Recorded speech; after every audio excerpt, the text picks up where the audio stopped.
Hey folks, this is immigration attorney Hassan Abdullah hailing from the San Francisco Bay Area, and I'm preparing this video to discuss the topic of EB1, in particular EB1A.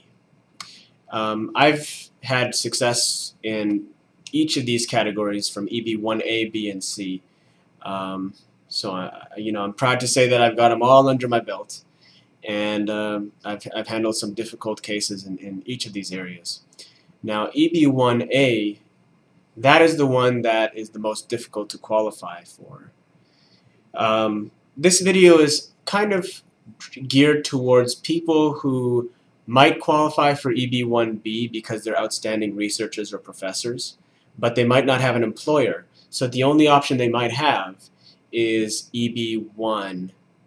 They might want to apply as a research scholar. And I've been able to get an EB1A approved for someone just acting as a research scholar, saying that they're going to work as a research scholar. And that's their specialty in a specific scientific field. So, I want to speak generally first about EB1A.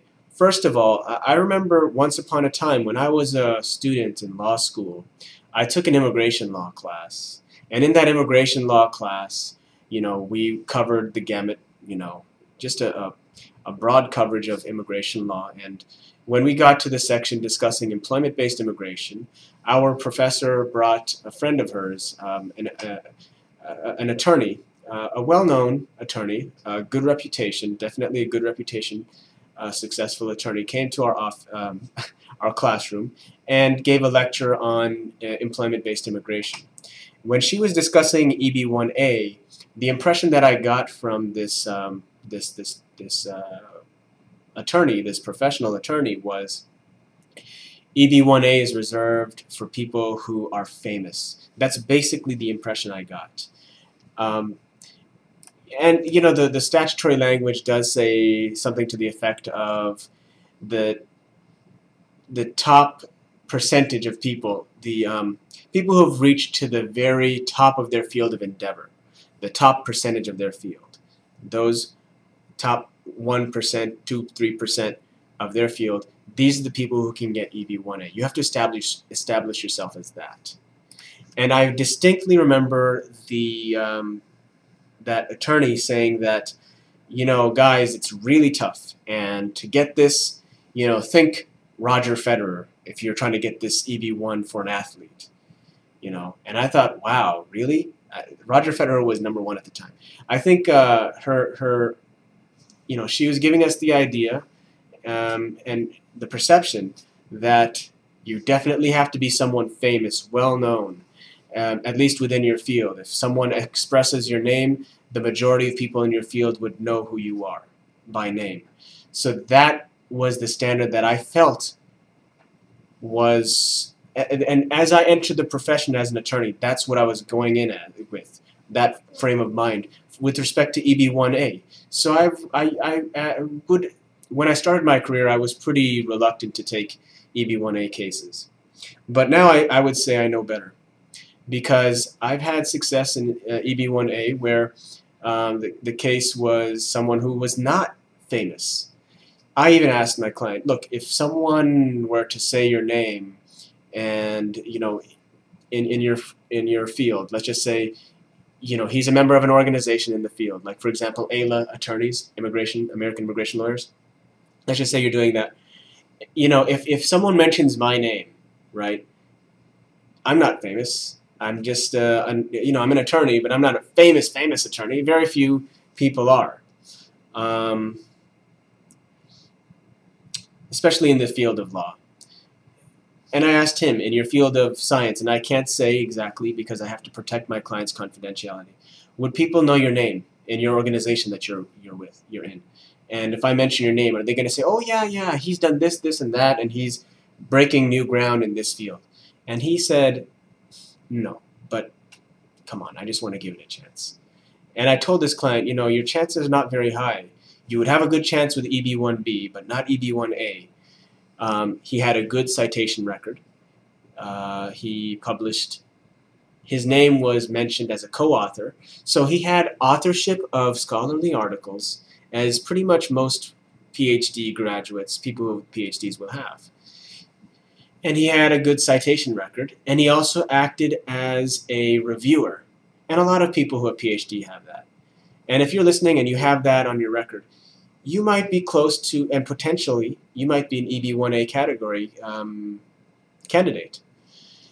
Even if you have none of the other criteria except for one. And that criteria for someone in this situation most likely is going to be the criteria of showing evidence that the beneficiary has made original, scientific, scholarly, artistic, business-related, or athletic if you're an athlete, contributions of major significance in the field. And again, just as a recap, I'm not sure if I even expressed this in this video, but either you have a major award of international or even national scale, which is of major significance, and then you can apply for EB1A, or you meet 3 out of 10 criteria. So for one of my clients, he just had 3 of these criteria. We did get he got an RFE, and he wanted us to help solve his problem, because USCIS, the attitude that we got from the letter from USCIS, the request for evidence, was that they didn't want to approve his case. That's the sense I had. That's my impression, because it looked like they really looked into this very carefully, and they said, the letters and the documentation you provided don't show that you've made original scientific contributions of major significance. So we had to work hard on this case, and we had to really craft a very well-written cover letter and all of the statements that his expert letter recommendation letter writers were writing had to be corroborated. So I had to work with the client and be creative and pull different types of evidence from secondary sources to support his claims, of his contributions. And to be fair, he did work with someone on developing and making these contributions to the field. And arguably, if you use your discretion, you might say that they're not of major significance. But the way it's presented is everything. That's what makes the difference. So you've got to really be able to market this person in your cover letter, and you've got to collect the right evidence and get letters from people who are significantly, people who are themselves extraordinary in their field. And he tried that initially. We tried that initially. He tried it initially, that is, because we took this case over at the RFE stage when he submitted the case with his letters, and they were not done to the satisfaction of immigration. So he came to us to trust our discretion in putting together a good case, and it was successful. And I was surprised. Even I was surprised. But now I can see that if someone just has a good citation record and has acted as a peer reviewer and can get reasonably well-known people to write recommendation letters for the person, and you can corroborate their statements saying that you are someone who has made a major contribution, and you try to put a human you try to humanize it. You show the human effect of that person's work. You can be successful in EB1A. So don't let people tell you otherwise. Of course, every attorney will have a different perspective.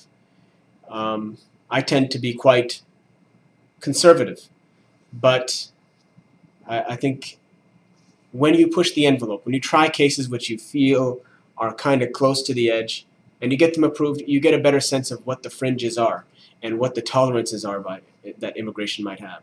And of course, immigration is not perfect because it's a human being on the other end reviewing your cases. But understand that you don't have to be famous. That's basically what you should walk away from when you hear this video. You don't have to be some super famous hotshot to get an EB1A. So I hope this video has been helpful to you. Thanks for watching, and bye for now.